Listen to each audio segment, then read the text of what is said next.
அன்பான மாணவர்களே, உங்கள் அனைவரையும் தடையும் விடையும் என்ற நிகழ்ச்சிக்கு வரவேற்பதில் நான் மிகுந்த மகிழ்ச்சி அடைகிறேன். மாணவர்களே, இன்று நாம் காணவிருக்கும் பாடம் அரசியல் அறிவியல்.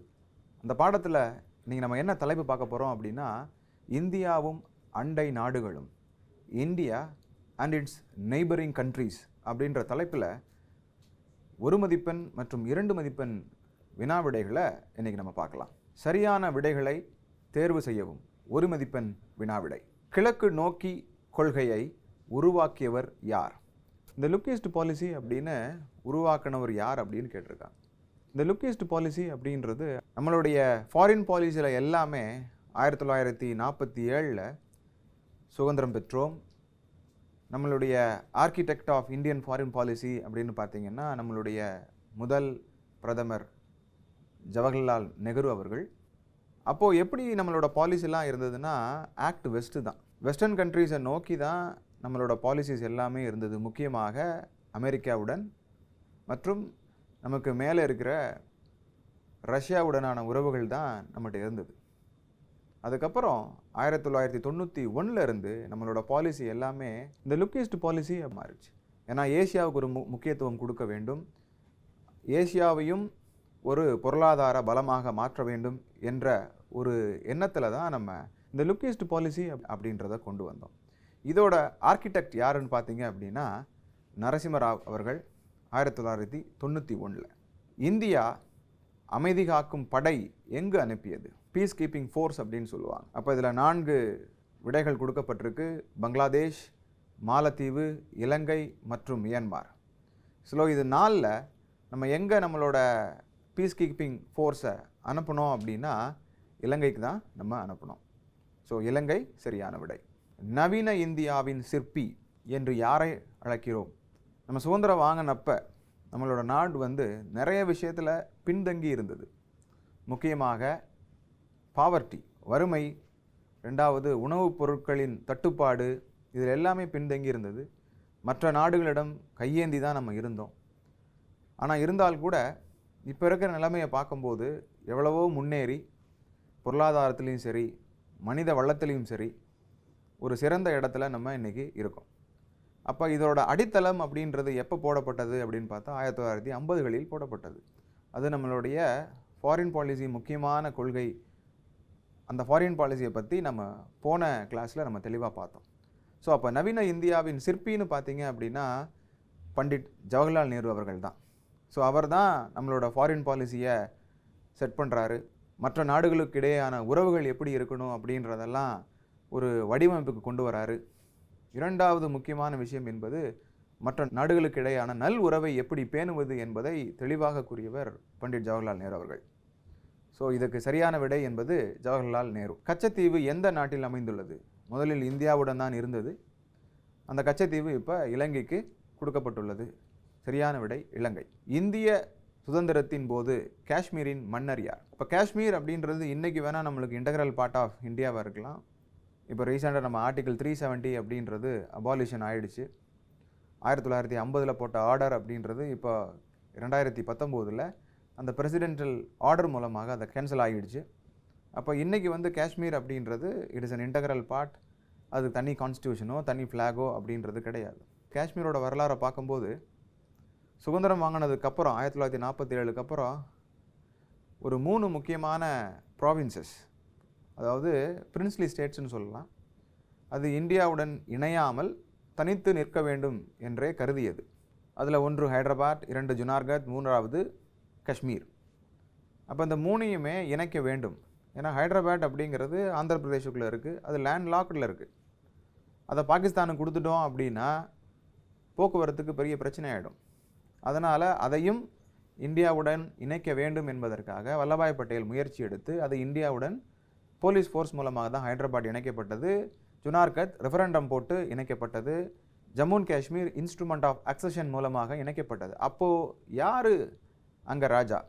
இப்போ மெஜாரிட்டி ஆஃப் பாப்புலேஷன் அப்படின்றது முஸ்லீமாக இருந்தால் கூட அங்கே இருக்க ராஜா அப்படின்றது ஹிந்து. அவர் ராஜா ஹரிசிங். இவர் தான் பண்டிட் ஜவஹர்லால் நேருவுடன் இன்ஸ்ட்ருமெண்ட் ஆஃப் அக்சஷன் சைன் பண்ணி ஜம்மு அண்ட் காஷ்மீரை இந்தியாவோட இணைத்தது. சரியான விடை ராஜா ஹரிசிங். இந்திய மறுசீரமைக்கப்பட்ட நாடு எது? நம்மளுடைய அண்டை நாடு, முக்கியமாக நம்மளுடைய எல்லையும் ஷேர் பண்ணிக்கிட்டு இருக்காங்க. டெரரிஸ்ட்டுக்கு வந்து ஒரு சேஃப் ஹெவனாக இருந்தது, இன்றைக்கி அது மாற்றப்பட்டு கொண்டு வருகிறது. இந்தியா நிறைய விஷயத்தை அந்த பர்டிகுலர் நாடுக்கு நம்ம செஞ்சு கொண்டு இருக்கிறோம். நிறைய விஷயம், பார்லிமெண்ட் கட்டி கொடுத்ததிலிருந்து அவர்களுடைய பாராளுமன்றத்தை நாம் கட்டி கொடுத்தோம். நிறைய விஷயங்களை நாம் அவர்களுக்கு செய்து கொண்டே இருக்கிறோம். அப்போ இந்தியா மறுசீரமைக்கப்பட்ட நாடு எது அப்படின்னா, இதில் முக்கியமாக 4 விடைகள் கொடுக்கப்பட்டிருக்கு. 1 ஆப்கானிஸ்தான், 2 வெனின்சுலா, 3 கியூபா, 4 சைனா. இதில் சரியான விடை என்பது ஆப்கானிஸ்தான். சிம்லா ஒப்பந்தம் எந்தெந்த நாடுகளுக்கு இடையே நடைபெற்றது? இந்த சிம்லா ஒப்பந்தம் அப்படிங்கிறது இந்தியா பாகிஸ்தானுக்கு இடையே தான் நடந்தது. முக்கியமாக அப்போதுள்ள பிரதமர் இந்திரா காந்தி அவர்கள்தான் இதில் கையெழுத்திட்டார். அப்போது இதில் 4 விடைகள் India Pakistan, India America, India Russia, எதுவும் இல்லை. சரியான விடை இந்தியா பாகிஸ்தான். சிம்லா ஒப்பந்தம் கையெழுத்திட்டவர் யார்?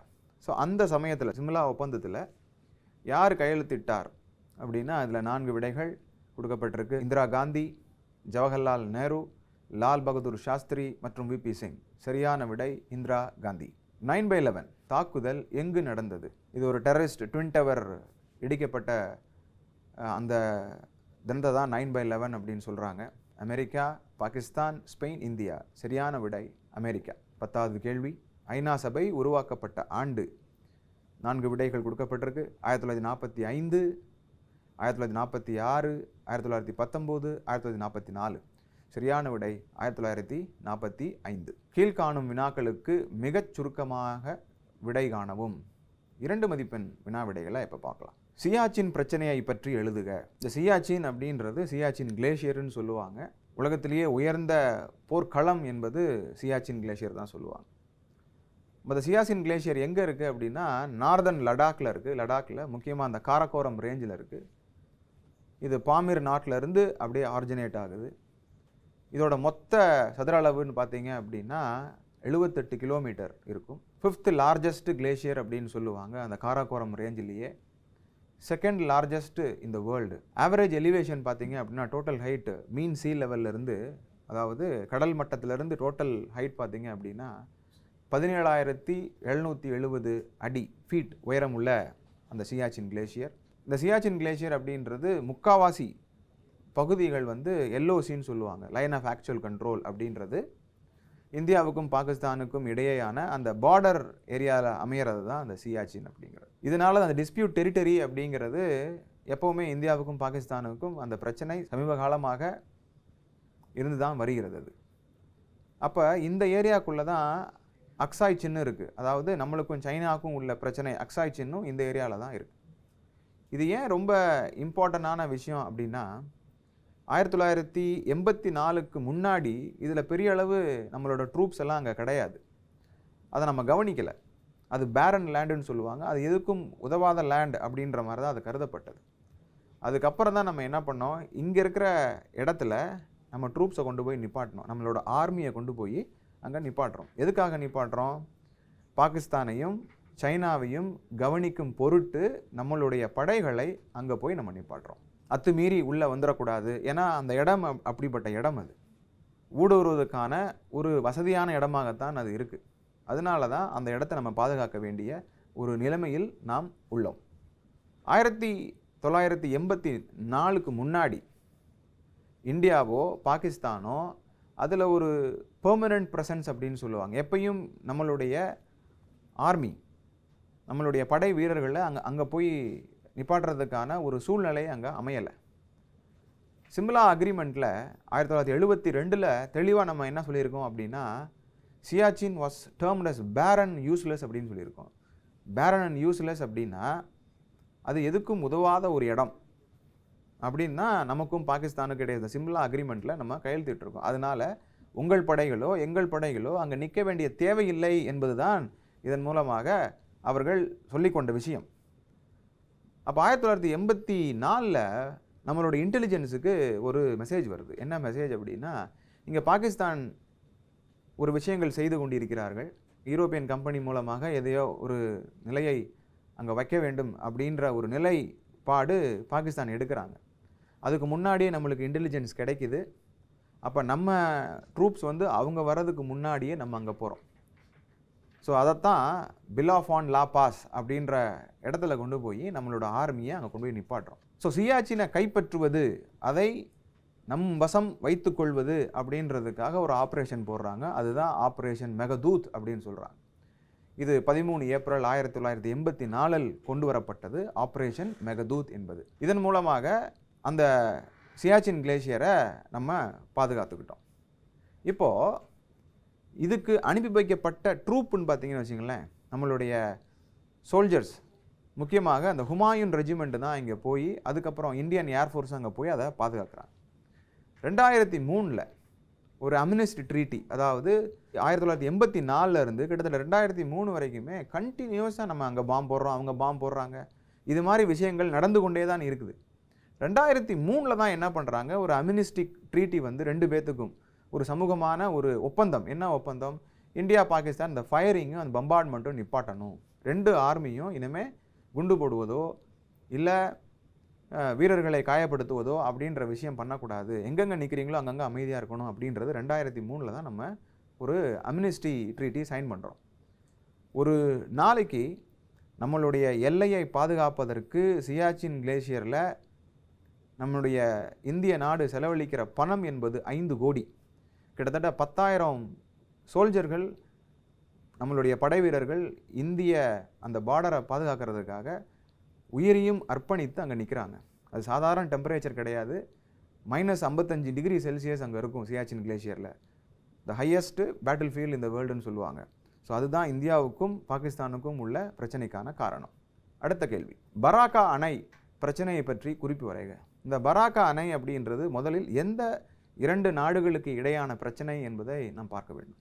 இது இந்தியாவுக்கும் பெங்களாதேஷுக்கும் உள்ள பிரச்சனை. பெங்களாதேஷ் அப்படின்னு உருவானதுக்கான முக்கியமான காரணமே இந்தியா தான்.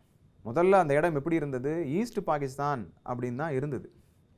இந்திரா காந்தி அவர்கள் தான் நம்மளுடைய படைகளை அனுப்பி அந்த ஈஸ்ட் பாகிஸ்தானை கைப்பற்றி அதுக்கப்புறம் அந்த பங்களாதேஷிடம் ஒப்படைத்தது. அதுக்கப்புறம் தான் அது பேர் மாற்றப்பட்டு பங்களாதேஷா அது இன்றைக்கி ஒரு நாடாக இருக்குது. அப்போ இதில் என்ன பிரச்சனை? இந்த ஃபராக்கா பேரேஜ் அப்படின்றது என்ன அப்படின்னா, எந்த நதியில் கட்டப்பட்டிருக்கு அப்படின்னா கங்கை நதிக்கு இடையில கட்டப்பட்டிருக்கு. அப்போது நம்மளுடைய அந்த கங்கை நதி அப்படின்றது கொஞ்சம் தூரம் பங்களாதேஷுக்குள்ளே போயிட்டு அப்புறம் வரும். பங்களாதேஷுக்குள்ளே போகும்போது அதுக்கு பேர் பத்மா, நம்ம நாட்டுக்குள்ளே அது ஃப்ளோ ஆகும்போது அதுக்கு பேர் கங்கா. அப்போ அந்த பராக்கா பேரேஜ் அப்படின்றது நம்ம எப்போ கட்டுறோன்னா 1975 தான் இந்த ஃபராக்கா பேரேஜை கட்டுறோம். எதற்காக? வாட்டரை கொஞ்சம் டைவர்ட் பண்ணி கங்கா ரிவரில் இந்த பாகரதி ஹூக்ளி சிஸ்டத்தில் கொண்டு போகிறதுக்காக இந்த பராக்கா பேரேஜ். இல்லைனா மொத்தமாக என்ன போகும், அப்படியே அங்கே போயிடும். அதாவது பிரம்மபுத்திராவோட அந்த சிஸ்டம், தண்ணி கடைசியில் வருது இல்லையா, அந்த சிஸ்டம் அப்படிங்கிறது கங்கா பிரம்மபுத்திராவோட அந்த சிஸ்டம் அப்படிங்கிறது பெருசு. இதில் தான் சுந்தர்பன்ஸ் அப்படின்ற அந்த மேங்க்ரூவ் ஃபாரஸ்ட் எல்லாமே அதுக்குள்ளே தான் இருக்குது. அப்போ இந்த இடத்துல இந்த பேரேஜ், பராக்கா பேரேஜ் கட்டுறதுக்கான முக்கியமான காரணம் என்ன அப்படின்னா, வாட்டரை டைவர்ட் பண்ணி மறுபடியும் இந்த ஹூக்ளி பக்கம் விடுறதுக்கு தான். இப்போ என்ன ஆகும் அப்படின்னா, இந்த பேரேஜை முழுசாக அடைச்சிட்டோம் அப்படின்னா பங்களாதேஷுக்கு தண்ணி போகாது. அப்போ அவங்களுக்கான தேவைகள், அவங்களுக்கான அந்த வாட்டர் ரிசோர்ஸ் அப்படின்றது அவங்களுக்கு கிடைக்காது. அதுதான் நம்மளுக்கும் அவங்களுக்கும் உள்ள பிரச்சனை. இது ரொம்ப காலமாக 1971 அவங்க சுதந்திரம் வாங்கி ஒரு நாடாகின நாள்லேருந்து இன்றைக்கு வரைக்கும் அந்த பிரச்சனை தான் இருக்குது. ஏன்னா அதை தீர்க்கணும் அப்படின்னா ஸ்டேட் கவர்மெண்ட்டும் கொஞ்சம் அதை ஒத்துழைக்கணும். ஏன்னா இந்த ஸ்டேட் கவர்மெண்ட் இருக்குன்னா வெஸ்ட் பெங்காலில் இருக்குது, அவங்களும் கொஞ்சம் ஒத்துழைச்சாங்க, சென்ட்ரல் கவர்மெண்ட்டும் செஞ்சாங்க அப்படின்னா அது ஈஸியாக முடிச்சிடலாம். அது கூடிய சீரத்திலே ஒரு முடிவுக்கு வரும். இந்தியா ஆப்கானிஸ்தான் உறவுகளின் முக்கியத்துவத்தை எழுதுக. நான் ஏற்கனவே 1 மார்க்கில் சொன்ன மாதிரி இந்தியா ஆப்கானிஸ்தான் உறவு அப்படின்றது ரொம்ப முக்கியமான உறவு. அதை ஒரு 3 தலைப்பில் நான் பிரிச்சிருக்கேன். முதல்ல India Afghanistan strategic interest. Strategic interest அப்படின்னா அந்த இடத்த, முக்கியமாக ஆப்கானிஸ்தான் என்ற இடத்த நாட பாகிஸ்தானும் சைனாவும் ஒரு டெரரிஸ்ட் ஹெவனாக தான் அதை யூஸ் பண்ணுறாங்க. அதாவது டெரரிஸ்ட்டுக்கு ஒரு பயிற்சி முகாமாகத்தான் ஆப்கானிஸ்தான் விளங்கி கொண்டு இருக்கிறது. அப்போ அமெரிக்காவும் இந்தியாவும் அது போன்ற விஷயங்களை செய்யக்கூடாது, அங்கே வளர்ச்சி மட்டும் இருக்க வேண்டும் என்பதற்காக பெரும் முயற்சியை நெடுநாளாக எடுத்துக்கொண்டு இருக்கிறது. இப்போ என்ன பண்ணுறாங்க, கொஞ்சம் கொஞ்சமாக வெளியேறுறாங்க ஆப்கானிஸ்தான்லேருந்து. ஆனால் இந்தியா தன்னுடைய பொருள் உதவியும் தன்னுடைய அறிவையும் தன்னுடைய என்னென்ன உதவி செய்யணுமோ அத்தனை உதவியும் ஆப்கானிஸ்தானுக்கு நம்ம செஞ்சுக்கிட்டு தான் இருக்கோம். ஏன் அப்படின்னா அது ஒரு ஸ்ட்ராட்டஜிக் பிளேசஸ். அது இந்தியாவோட பார்டரில் இருக்கனால அது it is one of the border of India. அப்போ அந்த இடத்துல இருந்து நிறைய டெரரிஸ்ட் ஆர்கனைசேஷன் அவர்களுடைய டெரரிஸ்ட் ரெக்ரூட்டை அவங்களோட ட்ரைனிங்கை கொடுத்து இந்தியாவுக்கு தள்ளி விட்டுட்ருக்காங்க. அப்போ எந்த இடத்துல ட்ரைனிங் கொடுக்குறாங்களோ அதை டீஸ்டெபிலைஸ் பண்ணிட்டோம் அப்படின்னா டெரரிஸ்ட் ஆர்கனைசேஷன் வளர்கிறதுக்கான வாய்ப்புகள் இல்லை. அதைத்தான் இந்தியா என்ன சொல்கிறாங்க, ஆப்கானிஸ்தான் அப்படின்றது ஒரு ஸ்ட்ராட்டஜிக் இன்ட்ரெஸ்டாக தான் இந்தியா பார்க்குது. ரெண்டாவது அவங்க நேச்சராகவே ரெண்டாவது பாகிஸ்தானோட மூமெண்ட்டையும் சைனாவோட மூமெண்ட்டையும் கண்காணிக்கிறதுக்கான ஒரு இடமாகவும் அது அமைகிறது. இரண்டாவது முக்கியமானது இந்தியா ஆப்கானிஸ்தான் எக்கனாமிக் இன்ட்ரெஸ்ட். அந்த நாட்டுக்கு நம்ம நிறைய விஷயத்தில் பொருளுதவி கொடுத்துருக்கோம். ரெண்டாவது அங்கேருந்து மினரல் வெல்த்தையும் நம்ம வாங்கியிருக்கோம். ஒரு எக்கனாமிக் ரீதியாகவும் இரு நாடுகளும் சிறந்த முறையில் இன்றைக்கும் அந்த எக்கனாமிக் இன்ட்ரெஸ்ட்டும் வெல்த்தையும் நம்ம கொண்டு வந்துக்கிட்டு தான் இருக்கோம். அப்போ மினரல் வெல்த் முக்கியமாக iron ore, lithium, chromium, natural gas, petroleum இதெல்லாம் அந்த நாட்டிலேருந்து நம்ம கொண்டு வரோம். இப்போ நம்ம நாட்டிலேருந்து என்னென்னலாம் எக்ஸ்போர்ட் பண்ணுறோம் அப்படின்னா டொபாக்கோ, டெய்ரி ப்ராடக்ட்ஸ், எக்ஸு, மீட்டு, அதுக்கப்புறம் கிளாத், இந்த விஷயத்தெல்லாம் அவங்களுக்கு நம்ம கொடுத்துக்கிட்டு தான் வரோம். ஸோ அதனால தான் இந்த இரண்டு உறவுகளுக்கான முக்கியத்துவமாக இது இந்த நாடு கருதப்படுது. மூன்றாவது முக்கியமான விஷயம் அப்படிங்கிறது இந்தியா ஆப்கானிஸ்தான் செக்யூரிட்டி இன்ட்ரெஸ்ட். இந்த செக்யூரிட்டி இன்ட்ரெஸ்ட் அப்படிங்கிறது நான் ஏற்கனவே சொன்னது போல் ஆப்கானிஸ்தான் என்ற இடம் டெரரிஸ்டுக்கான ஒரு சேஃப் ஹெவன். அங்கே தான் அவர்களுக்கு பயிற்சி அளிக்கப்படுது. பயிற்சி அளிக்கப்பட்டு உலகம் முழுவதும் அவர்கள் குண்டுவெடிப்பு, மற்ற உயிர்களை கொள்வது, அந்த ஜிகாத் அப்படின்ற விஷயத்தை பரப்புவதற்கான ஒரு இடமாகத்தான் அது விளங்குகிறது. ஸோ அதை டீஸ்டெபிலைஸ் பண்ணணும் அப்படின்றதுக்காக தான் இந்தியா அங்கே அவர்களுக்கு பாராளுமன்றம் கட்டி கொடுப்பதோ, இல்லை ரோடு போடுவதோ, இல்லை மற்ற விஷயங்களை அவர்களுக்கு செய்வதோ அப்படின்ற நிறைய விஷயம் ஆப்கானிஸ்தானுக்கு இந்தியாவும் மற்ற நாடுகளுக்கும் செய்வதற்கான காரணம் இதுவே. ராஜீவ்காந்தி ஜெயவர்தன் ஒப்பந்தம் பற்றி எழுதுக. இந்த ராஜீவ்காந்தி ஜெயவர்தன் ஒப்பந்தம் அப்படிங்கிறது இந்தியா ஸ்ரீலங்கா அக்கார்டு. 1987ஆம் ஆண்டு இந்த அக்கார்டு போடப்பட்டது. இது டிப்ளமேட்டிக் அக்ரிமெண்ட். யாராருக்கும் இடையே? இந்திய பிரதமர் ராஜீவ்காந்திக்கும் இலங்கை பிரசிடென்ட் ஜெயவர்தனேவுக்கும் இருவருக்கும் இடையேயான ஒரு அக்கார்டு.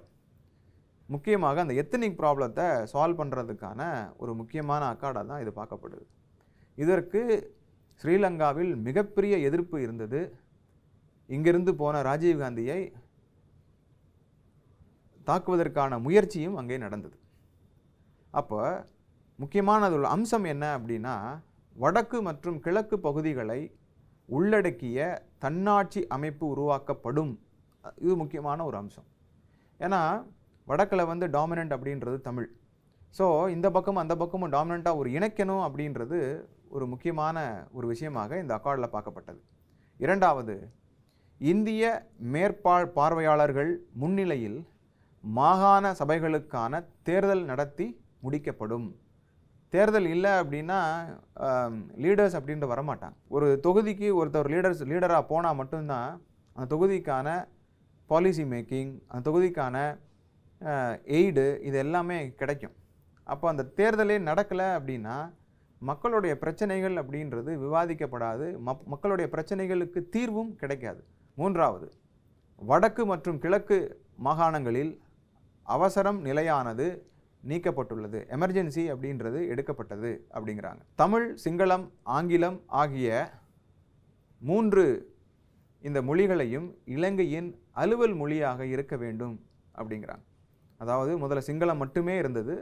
அதுக்கப்புறம் இவங்க போன பிறகு இந்த அக்கார்டில் தமிழ், சிங்களம் மற்றும் ஆங்கிலம் இவை 3ம் இலங்கையின் அலுவல் மொழியாக இருக்க வேண்டும். இலங்கை இராணுவம் மற்றும் தமிழ் போராளிகள் இடையே பகைமையை நிறுத்துவதற்கு இந்திய அமைதி காக்கும் படையை கொண்டு வரப்பட்டது. அதாவது பீஸ் கீப்பிங் ஃபோர்ஸ் அப்படின்றது இந்த பக்கம் போராளிகள், இந்த பக்கம் இலங்கை இராணுவம், இவர்களுக்கு இடையில் அந்த பீஸ் கீப்பிங் ஃபோர்ஸ் அப்படின்றது ராஜீவ்காந்தி மூலமாக தான் அங்கே அனுப்பி வைக்கப்பட்டது. இவ்வொப்பந்தம் இலங்கையில் கடுமையாக எதிர்க்கப்பட்டது. நான் முன்னாடியே சொன்னது போல விமான நிலையத்தில் அணிவகுப்பு மரியாதையின் போது ராஜீவ்காந்தியை தாக்கவும் முயற்சி நடந்தது. அதுதான் இண்டோ ஸ்ரீலங்கன் அக்கார்ட் ஆஃப் 1987. கிழக்கு நோக்கிய கொள்கையின் செயல்பாட்டுகளை பற்றி கூறுக. இந்த கிழக்கு நோக்கிய செயல்பாடு அப்படிங்கிறது லுக் ஈஸ்ட் பாலிசி. இப்போ ரீசெண்டாக 2014 அப்புறம் ஆக்ட் ஈஸ்ட் பாலிசின்னு அப்படின்னு வந்துருச்சு. முதல்ல நான் என்ன பண்ணுறேன், லுக் ஈஸ்ட் பாலிசியை பற்றி சொல்கிறேன், அதுக்கப்புறம் ஆக்ட் ஈஸ்ட் பாலிசியை பற்றி பேசலாம். இந்த லுக் ஈஸ்ட் பாலிசி அப்படின்றது 1991 அப்போது உள்ள பிரதமர் நரசிம்மராவ் அவர்களால் கொண்டு வரப்பட்டது.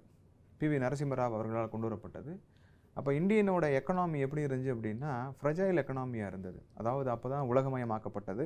ஸோ உலகமயமாக்கணும், ப்ரைவேட்டைசேஷன், குளோபலைசேஷன் எல்லாமே ஓப்பன் பண்ண பிறகு LPGன்னு சொல்லுவாங்க, லிபரலைசேஷன், ப்ரைவேட்டைசேஷன் அண்ட் குளோபலைசேஷன், இதெல்லாம் உலகமயமாக்கப்பட்ட பிறகு நம்மளுடைய ரூல்ஸ் அண்ட் ரெகுலேஷன்ஸ் எல்லாமே கொஞ்சம் தளர்த்தப்பட்டது. ஏன்னா ஃபாரின் இன்வெஸ்ட்மெண்ட்ஸ் நிறையா இந்தியாவுக்கு வரணும், அதன் மூலமாக நம்மளுடைய வணிகம் பெருக வேண்டும், நம்மளுடைய உற்பத்தி பெருக வேண்டும், நம்மளுடைய இங்கே இருக்கிற பட்டதாரிகளுக்கு வேலை பெருக வேண்டும், அதெல்லாம் ஒரு காரணியாக இருந்தது. அப்போ நம்மளுடைய எக்கனாமியும் ரொம்ப ஃப்ரெஜைல் எக்கனாமியாக இருந்தது. அதனால தான் இந்த லுக் ஈஸ்ட் பாலிசி அப்படின்றது போடப்பட்டது. ஏன்னா எப்போவுமே நம்ம வெஸ்ட்டை நோக்கியே நம்ம இருந்தோம், எதிர்பார்த்துட்டே இருந்தோம் அப்படின்னா அவனோட டிக்டேட்டர்ஷிப்பில் தான் நம்ம வந்துடுவோம். அதனால் என்ன பண்ணோம், நம்ம இருக்கிற ரீஜனல் பவருக்குள்ளே முக்கியமாக அந்த சவுத் ஈஸ்ட் ஏஷியன் கண்ட்ரீஸோட நம்மளோட ரிலேஷன்ஷிப்பை வளர்த்துக்கணும் அப்படின்றதுக்காக அந்த லுக் ஈஸ்ட் பாலிசி போடப்பட்டது. ஸோ இதுதான் ஒரு டிரான்ஸ்மிஷன் ஃபேஸாக கருதப்பட்டது. டிரான்ஸ்மிஷன் ஃபேஸ் அப்படின்னா ஒரு க்ளோஸ்ட் எக்கனாமியாக இருந்தது. நம்ம கிட்டத்தட்ட ஒரு வெளியேருந்து எந்த நாடையும் நம்ம நாட்டு மேலே இன்வெஸ்ட்மெண்ட் அப்படின்றது நம்ம நிறைய கொடுக்க விடலை. ஸோ இந்த லிபரலைசேஷனுக்கு மூலமாக, இந்த ப்ரைவேட்டைசேஷன், குளோபலைசேஷன் மூலமாக நிறைய கம்பெனிக்கான ஒரு வாய்ப்புகளை நம்ம அந்த உருவாக்கிய சமயமானது 1991. இந்த லுக் ஈஸ்ட் பாலிசியில் மெயினாக நம்ம என்ன ஃபோக்கஸ் பண்ணோம் அப்படின்னா எக்கனாமிக் கோஆப்ரேஷன், அதை தான் நம்ம ஃபோக்கஸ் பண்ணோம். ஸோ இந்தியன் எக்கனாமி அப்படின்றது யாரோட டிபெண்ட்டில் இருந்தாங்க அப்படின்னா முக்கியமாக சோவியத் யூனியன் தான். சோவியத் யூனியன் உடைந்த பிறகு அதுக்கு ஆல்டர்னேட் அப்படின்றது நம்மளுக்கு பெரிய அளவு கிடையாது. அதனால என்ன பண்ணோம், சவுத் ஈஸ்ட் ஏஷியன் கண்ட்ரீஸை நம்ம தொட ஆரம்பித்தோம். அவங்களுடைய உதவின்றதை விட அங்கே இருக்கிற அந்த ரிலேஷன்ஷிப்பை வளர்ப்பதற்கான ஒரு முக்கிய பங்காக நாம் அமைய வேண்டும் அப்படின்றத நம்ம நினச்சோம். அப்போ வேறு எதில் நம்ம இன்வெஸ்ட்மெண்ட் பண்ணோம் அப்படின்னா ட்ரேடில் இன்வெஸ்ட்மெண்ட் பண்ணோம், அந்த ரிலேஷன்ஷிப்பை ரொம்ப நல்லா வளர்த்துக்கிட்டோம்.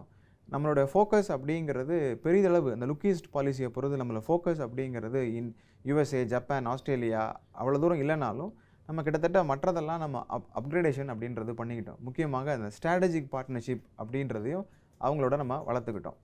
அப்போது இந்த லுக் ஈஸ்ட் பாலிசியில் பெரிதளவு நார்த் ஈஸ்டர்ன் இந்தியாவை பெரிதளவு ஒரு முக்கியத்துவம் கொடுக்கல. இப்போ 2014 அப்புறம் ஆக்ட் ஈஸ்ட் பாலிசி அப்படின்றது பாரத பிரதமர் நரேந்திர மோடி வந்த பிறகு இதோட டேர்ன் எப்படி ஆயிடுச்சு அப்படின்னா நம்மளுடைய இந்தியன் எக்கனாமி அப்படின்றது முக்கியத்துவம் பெறப்பெற்றது.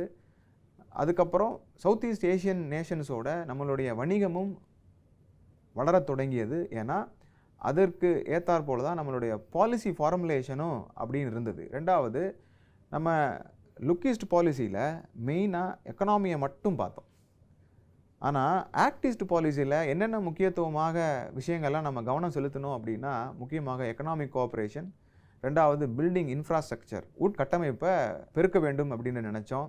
ரெண்டாவது கிரேட்டர் கனெக்டிவிட்டி, அந்த நாடுக்கும் நம்ம நாடுக்கும் உள்ள கனெக்டிவிட்டியை பலப்படுத்தணும் அப்படின்ற விஷயமும் முன்னெடுத்து வைக்கப்பட்டது. இம்பார்ட்டன்ட்லி முக்கியமாக ஸ்ட்ராட்டஜிக் அண்ட் செக்யூரிட்டி டைஸை நம்ம வளர்த்தோம். ஏன்னா இன்றைக்குள்ள நிலையில் இன்டர்நெட் இருக்குது, கனெக்டிவிட்டி இருக்குது, ரெண்டாவது டெரரிஸ்ட் ஆர்கனைசேஷனும் அதிகமாகிடுச்சு. அதே மாதிரி இந்த சின்ன சின்ன இடத்துல தான் போய் பதுங்கிறதோ இல்லை கிரிமினல் ஆக்டிவிட்டி செய்கிறதோ அப்படின்றது ரொம்ப சகஜமாக இன்றைக்குள்ள சூழ்நிலை இருக்கப்படுது. அப்போ அங்கே இருக்கிற ட்ரான்ஸ்ஃபரிங் ஆஃப் டேட்டா, அதே மாதிரி ஸ்ட்ராட்டஜிக் லொக்கேஷனை ஃபைல் பண்ணுறது, அதை லொக்கேட் பண்ணுறது, அந்தமான விஷயத்துக்கும் இம்பார்ட்டன்ஸ் கொடுக்கணும் அப்படின்றது முக்கியமாக இந்த ஆக்ட் ஈஸ்ட் பாலிசியில் முக்கியமான விஷயமாக கருதப்படுது. அதே மாதிரி இந்த ஆக்ட் ஈஸ்ட் பாலிசியில் கிரேட்டர் ஸ்ட்ராட்டஜிக் அண்ட் பார்ட்னர்ஷிப் ஆங்கிளில் இது பார்க்குறாங்க. முக்கியமாக நம்மளுடைய உறவு என்பது மற்ற நாடுகளோடான உறவு என்பது முக்கியமாக இந்த south Korea, Japan, Vietnam, Malaysia, Australia இவங்களோட உள்ள உறவு அப்படின்றது வேறு கட்டத்துக்கு எடுத்து போகப்பட்டது தான் இந்த ஆக்ட் ஈஸ்ட் பாலிசி அப்படின்றது. நம்மளுக்கு ஒரு முக்கியமான ஒரு ஹிஸ்டாரிக்கல் பேக்ரவுண்டு தான் நம்மளுக்கு இருக்குது. மற்ற நாடுகளை காட்டிலும் நம்மளுடைய கல்ச்சரல் டைஸ் அப்படின்றது ரொம்ப ஸ்ட்ராங். அதே மாதிரி நமக்கு பக்கத்தில் இருக்க சைனா பார்த்தீங்க அப்படின்னா இன்றைக்கி நம்மளுடைய எல்லா இடத்துலையுமே ஒரு போட்டிக்கான ஒரு சூழ்நிலை தான் அந்த நம்ம 2 நாடுகளுக்கும் இடையே வளர்ந்து கொண்டே வருகிறது. அதே மாதிரி அவங்களோட டிஃபென்ஸும் அதிகமாக தான் இருந்தது. அப்போ ரீசெண்டாக நம்ம பட்ஜெட்டில் கூட பார்த்தீங்க அப்படின்னா நம்மளுடைய பட்ஜெட்டில் முக்கியமான ஒரு பகுதியாக இந்த பட்ஜெட்டுக்கு அலோகேஷன் பண்ண பணம் அப்படின்றது அதிகமாக இருக்குது. ஏன் அப்படின்னா நம்மளுடைய செக்யூரிட்டி அப்படின்றது ஃபஸ்ட்டு ப்ரிஃபரன்ஸ். ரெண்டாவது இந்த நார்த் ஈஸ்டில், அதாவது ஆக்ட் ஈஸ்ட் பாலிசியோட ரொம்ப முக்கியமான ஒரு தன்மை என்னன்னு பார்த்தீங்க அப்படின்னா ஆக்ட் ஈஸ்டில் நார்த் ஈஸ்டர்ன் ரீஜன்ஸை நம்ம அதிகப்படியாக கவனிக்க வேண்டும். அப்போ நார்த் ஈஸ்டர்ன் ரீஜன் அப்படிங்கிறது ஒரு gateway of East Asia and South East Asia என்று கருதப்படுது. அப்போ அதன் மூலமாக இதற்கு ஜப்பான் நம்மளுக்கு எவ்வளவோ ஹெல்ப் பண்ணுது. இந்தியாவுக்கு இந்த ஆக்ட் ஈஸ்ட் பாலிசி மூலமாக ஜப்பான் நம்மளுக்கு ஹெல்ப் பண்ணுது. நம்மளுடைய மெட்ரோ, டெல்லியில் இருக்கிற மெட்ரோ, சென்னையில் இருக்கிற மெட்ரோ, இதுக்கு எல்லாத்துக்குமே ஜப்பானோட டைஸ் அப்படின்றது இருக்குது. அவங்களோட டெக்னாலஜியும் அவங்களுடைய ஃபண்டு மூலமாக, ஏஷியன் டெவலப்மெண்ட் ஃபண்டு மூலமாக தான் நம்ம இது ஒரு பெரிய அளவுக்கு மெட்ரோலாம் எடுத்துகிட்டு போயிருக்கோம். முக்கியமாக நம்மளோட ஜப்பான் அப்படின்றது இன்ஃப்ராஸ்ட்ரக்சர் டெவலப்மெண்ட். அந்த இன்ஃப்ராஸ்ட்ரக்சர் டெவலப்மெண்ட்டில் தான் அந்த மெட்ரோ அப்படின்னு வருது. ஸ்ரீலங்காவோட, மியான்மாரோட, பெங்களாதேஷோட அப்படின்றது தான் இந்த ஆக்ட் ஈஸ்ட் பாலிசியோட முக்கியமான ஒரு அம்சமாக கருதப்படுது. மாணவர்களே, இன்றைக்கி என்ன பார்த்தோம் அப்படின்னா India and it's neighbouring countries அப்படின்ற தலைப்பில் முக்கியமாக அக்கார்டு, சிம்லா அக்கார்டு பார்த்தோம். ரெண்டாவது சியாச்சின் கிளேஷியரை பற்றி பார்த்தோம். அடுத்து முக்கியமாக என்ன பார்த்தோம் அப்படின்னா பராக்கா ஃபேரேஜ் அப்படின்றது இந்தியாவுக்கும் பங்களாதேஷுக்கும் இடையிலான ஒரு அணை. அப்போ அந்த கங்கா வாட்டரை இந்தியாவுக்கு கொஞ்சம் பிரித்து விடுறதுக்கு, முக்கியமாக அந்த ஹூக்ளி அந்த வழியாக பிரித்து விடுறதுக்கான ஒரு முக்கியமான பேரேஜாக தான் பார்க்குறோம். இது 1975 உருவாக்கப்பட்டது. முக்கியமாக அந்த கங்கா பிரம்மபுத்திரா மேக்னா பேசினில் இது அமையப்பட்டிருக்கு. அடுத்து முக்கியமான இந்தியா ஆப்கானிஸ்தான் உறவுகள். இந்த இந்தியா ஆப்கானிஸ்தான் உறவுகளில் முக்கியத்துவமானவை அப்படின்னு பார்த்தீங்கன்னா ஸ்ட்ராட்டஜிக் இன்ட்ரெஸ்ட்டு, ரெண்டாவது எக்கனாமிக் இன்ட்ரெஸ்ட், மூணாவது செக்யூரிட்டி இன்ட்ரெஸ்ட்.